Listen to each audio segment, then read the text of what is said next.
নমস্কার, উজানের লেখাপড়া চ্যানেলে আপনাদের প্রত্যেককে স্বাগত জানাই। আজকে যে বিষয়ের উপর ভিডিও দেব অবশ্যই সেটা সিরিজে আসবে, কারণ একবারে হয়তো সম্ভব হবে না। তো সেটার প্রথম পর্ব অবশ্যই আজকে, সেটা হচ্ছে বিফোর নাম্বার। বাচ্চারা যখন নাম্বার শিখে নেয় তারপরেই বাচ্চাদের যে কোশ্চেনটা অবশ্যই আসে সেটা হচ্ছে আফটার নাম্বার, বিফোর নাম্বার। তো আফটার নাম্বার নিয়ে বাচ্চাদের খুব একটা সমস্যা থাকে না, কারণ আফটার নাম্বারের সিকোয়েন্সেই বাচ্চারা নাম্বার শেখে।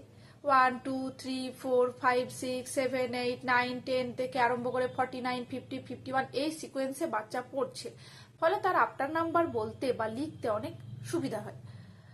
49 এর আফটার নাম্বার কি চট করে বলে 50। কিন্তু বেশ কিছু বাচ্চার সমস্যা হয় বিফোর নাম্বারে, সবার বলছি না, বেশ কিছু বাচ্চার বিফোর নাম্বার শেখানোটা অনেক বাচ্চার অনেক মায়েদের কাছে একটা বেশ জটিল সমস্যা, যে বিফোর নাম্বার কি করব। আসলে বাচ্চা কি বিফোর নাম্বার জানবে না? সে তো একটা এজের পর জানবেই, কিন্তু আমি যখন একদম ছোট থেকে বাচ্চাকে নাম্বারের পরেই আফটার বিফোর শুরু করছি একদম ছোট অবস্থাতে, তখন একটু সমস্যা হয়ে যায় অনেকের ক্ষেত্রে বিফোর নাম্বারটা শেখার জন্য। তো বিফোর নাম্বার আমি দুটো পদ্ধতিতে শেখার ভিডিও দেব। তার আগে আমি যেটা বলার সেটা বললি, যে বাচ্চা বিফোর নাম্বারটা চট করে বলতে পারছে, যে ধরা যাক আমি একটা সিঙ্গেল ডিজিটে ধরি 8, 8 এর বিফোর নাম্বার কি, অনেক বাচ্চা আছে তারা জাস্ট ঝট করে বলে দেবে 7। তাদের কাছে আর কোনো পদ্ধতি লাগবে না, তারা পারছে এই জিনিসটা, তাদের কনসেপ্টটা তাদের মাথায় ঢুকে গেছে। 48 এর বিফোর নাম্বার কি, তারা বলে দিচ্ছে 47। 93 এর বিফোর নাম্বার কি, তারা বলে দিচ্ছে 92। তারা এই পদ্ধতিতেই করবে, তারা এই জিনিসটা বুঝে গেছে, তাদের আর কোনো পদ্ধতি শেখার দরকার নাই। কিন্তু যেসব বাচ্চাদের একটু জটিলতা আছে, যে না আমার আফটার নাম্বার আমার বাচ্চার হচ্ছে না, তাদের জন্য আমি দুটো পদ্ধতি বলবো। একটা হচ্ছে ব্যাক কাউন্টিং পদ্ধতি, আর একটা হচ্ছে ব্যাক কাউন্টিং এর বিকল্প পদ্ধতি। কারণ ব্যাক কাউন্টিং পদ্ধতি অনেক সময় বাচ্চা অ্যাকসেপ্ট করতে পারে না। একদম ছোট বয়সে ব্যাক কাউন্টিং শিখতেই হবে। এখন ম্যাক্সিমাম সিলেবাসে ব্যাক কাউন্টিং একটা শেখার পার্ট, কিন্তু ব্যাক কাউন্টিং না শিখলে হবে না। কিন্তু কি হয়, যেহেতু ওই নাম্বার শেখার পরের স্টেজেই আমরা আফটার বিফোরে চলে আসি, ওই ওই ছোট অবস্থায় অনেক বাচ্চা ব্যাক কাউন্টিং অ্যাকসেপ্ট করতে পারে না। আমার ছেলে একদমই পারতো না, জান, ও ব্যাক কাউন্টিং প্রথমে অ্যাকসেপ্ট করতে পারেনি। ব্যাক কাউন্টিংটা হয়তো শেখালে হয়ে যেত, কিন্তু ওই প্রসেসে বিফোর নাম্বারটা অ্যাকসেপ্ট করতে পারিনি। তার জন্য বাধ্যতামূলক একটা বিকল্প পদ্ধতিতে শিখিয়েছিলাম, তো সেটাও শেয়ার করব। বেশ কতগুলো সিরিজে আসবে। প্রথমে আমি সিঙ্গেল ডিজিট দেখাবো, তারপর আমি ডাবল ডিজিট দেখাবো। দুটো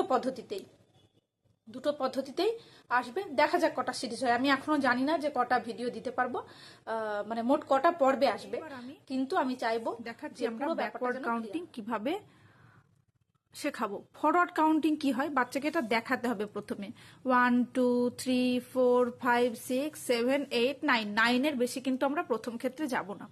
9 ব্যাকওয়ার্ড কাউন্টিং কি, ঠিক উল্টো থেকে গোনা। 9, 8, 7, 6, 5, 4, 3, 2, 1। 9, 8, 7, 6, 5, 4, 3, 2, 1। তো এটা একটু প্র্যাকটিস করালে বাচ্চারা 9 থেকে 1 পর্যন্ত মোটামুটি শিখে যায়। তো যেসব ছোট বাচ্চারা শিখতে পারছে না তাদের অসুবিধা নেই, তারা হয়তো একটু পরে শিখবে, কারণ তাদের বিফোর নাম্বার করার জন্য অন্য একটা পদ্ধতিও আছে। তবে ব্যাক কাউন্টিং থাকবেই, হয়তো একটু বড় হলেও থাকবে এখনকার সিলেবাসে। 9, 8, 7, 6, 5, 4, 3, 2, 1 এটা বাচ্চা বেশ কয়েকদিন বারবার লিখলে হয়ে যাবে। এবার আমি এই পদ্ধতিতে বিফোর নাম্বার কিভাবে শেখাবো। বিফোর নাম্বার আছে ড্যাশ 4। আমার অসুবিধা হচ্ছে লেখার, কারণ আমার হাতে ফোনটা ধরা আছে। 4, তাহলে ব্যাক কাউন্টিং করো। 9, 8, 7, 6, 5, 4, 3। 4 এর পর কি আসছে? 3, তাহলে হবে 3 ড্যাশ 7। ব্যাক কাউন্টিং করি 9, 8, 7, 6। যখনই বাচ্চা এই পদ্ধতিতে বিফোর নাম্বার করবে তখন তাকে বলতে হবে তুমি ব্যাক কাউন্টিং করো। ড্যাশ 5, 9, 8, 7, 6, 5, 4। তাহলে এখানে হবে 4। এটাই হচ্ছে ব্যাক কাউন্টিং পদ্ধতিতে বিফোর নাম্বার। এরপর আস্তে আস্তে বাচ্চা যখন ব্যাক কাউন্টিংটা একদম ঠিকঠাক আত্মস্থ করে ফেলবে, তখন তাকে যদি ডাইরেক্ট বলা হয় যে 5 এর ব্যাক কাউন্টিং কি হবে, সে একদম ডাইরেক্ট বলে দেবে 4। প্রথম পারে হয়তো তাকে প্রথম 9, 8, 7, 6 এইভাবে করতে হবে, কিন্তু এটা যখন বাচ্চার প্র্যাকটিস হয়ে যাবে তখন বাচ্চা ডাইরেক্ট বলবে যে 5 এর বিফোর নাম্বার 4। ড্যাশ 6। বেশি প্র্যাকটিস যখন হয়ে যাবে বাচ্চা ডাইরেক্ট বলবে 5। যদি না বলে তাহলে 98765 করে বললেও হবে। এ তো গেল সিঙ্গেল ডিজিটের কথা। তাহলে ডাবল ডিজিট কি করে হবে সেই ভিডিও পরের এপিসোডে।